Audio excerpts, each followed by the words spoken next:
Only a person who has heaven in focus and eternity in view would count it important to make an open correction. These were the powerful words shared by evangelist Mike Bamiloye, the founder of Mount Zion Faith Ministries, in response to the recent wave of criticisms against Pastor E.A. Adeboye, following his public apology about tithing and salvation. Pastor E.A. Adeboye's recent apology for his previous statement about tithing has sparked a significant reaction across social media. He admitted that he was wrong when he said that Christians who do not pay tithes would not make it to heaven, clarifying that the Bible does not support this claim. He apologized during a sermon at the RCCG's youth convention, stating that the Bible actually emphasizes peace and holiness as prerequisites for seeing God, not tithing.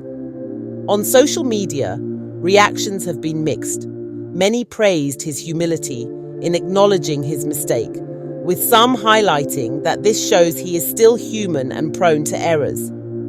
However, others used the opportunity to amplify the views of Dr. Abel Demina, a preacher who has long been critical of tithing practices in the church. Some users credited Demina with being right all along and expressed their support for his stance, leading to a trending discussion about him as well.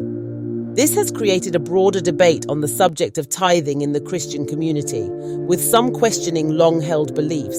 Evangelist Bamiloye, however, defended Pastor Adeboye's action, emphasizing that it takes great humility for a leader of Adeboye's stature to make such a public correction. On his Facebook page, he said, "It was the apology they heard. They ignored the remaining part of the message. Let me refresh you. My father, Daddy Adeboye, also said, it is wrong to limit you to 10%.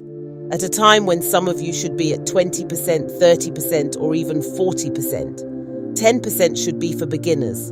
Do you want to be the one at the top? If you are the one who would control finances, you will have to go far beyond 10%. I never expect the children of this world to understand the principles of the kingdom. It is beyond their reasoning." 1 Corinthians 2:14, "But the natural man does not receive the things of the Spirit of God, for they are foolishness to him, nor can he know them because they are spiritually discerned. But if you are a child of the kingdom of God, going to heaven and expecting the coming of Jesus Christ, I do not expect you to have problems with that statement. But if you still do have problems with what Baba said, then your spiritual sanctification is very doubtful. Prophet Samuel made a mistake when he was sent to anoint a son of Jesse as king of Israel. He looked physically at the firstborn and wanted to anoint him. He said, 'Behold, the Lord's anointed is here.' The Lord said, 'No, I have not chosen this one.' All the sons Prophet Samuel thought were the chosen ones were rejected by God until David came, and God said, 'Arise and anoint him.' Daddy Adeboye made a statement, and the Lord corrected him before he came out in the open to correct himself at the Lord's instruction. Do you think it is easy for a man of such global status to come out in the open to apologize if God had not corrected him in secret? It is only a person who has heaven in focus and eternity in view that would count it important to do that. If you like, make jest of him. If you like, drag him on the ground for doing what the Lord instructed him to do.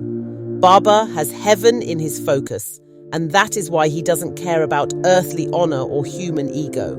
It takes humility for a man of global status to come out and apologize. Only God could have spoken to such a man, because God resists the proud, but gives grace to the humble, James 4:6. My father has just received more grace from God for his humility in doing this. So, what are your thoughts on Mike Bamiloye's response and the overall reaction to Pastor Adeboye's apology? Share your opinion and what you have learnt in the comment section below, and let's engage in a meaningful conversation on this issue. Thank you for watching, and I look forward to seeing your thoughts in the comments section below.